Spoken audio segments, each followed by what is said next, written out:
Welcome to Artist Studios. One of the questions I get asked often by students is how I find inspiration for my artwork. So sometimes it can be just as simple as seeing something online and I just see some colors and I want to copy the colors. Sometimes it's a technique. What I want to show you today is a painting I found online.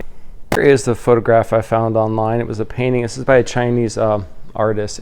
But I found this picture, and this picture really intrigued me. What I liked about this was, I was thinking about this certain technique and how this person created this. So what I did was I was trying to reverse engineer how this artist did create this painting. And I was looking at these edges back in here. There's some hard edges, and then there's color floating on top of that. So that suggests to me that this person used masking fluid back in here to protect the white of the paper first. Then he or she peeled it off and then put color on top of that. And that was the technique I wanted to go for in the next two paintings I'm going to show you. I wasn't trying to copy the paintings. I just got inspired by the techniques behind this painting. This is my yet unfinished painting, inspired by the other artist's work. I tried to use similar techniques. I'm not trying to copy the actual image itself. I want to create something similar, so I was doing forests and sunlight coming through there.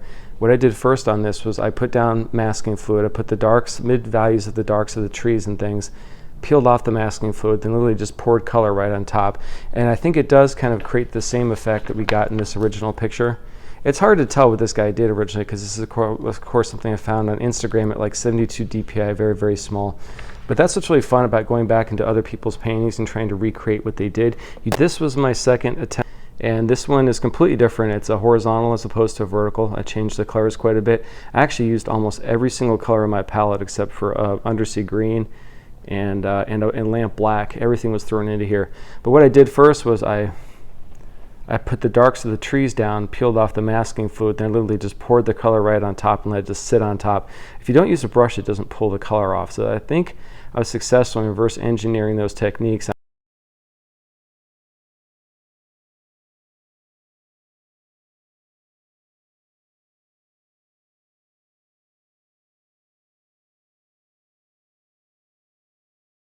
Thanks for joining me today. If you enjoyed this content, please hit subscribe. So thanks a lot, everybody, and happy painting.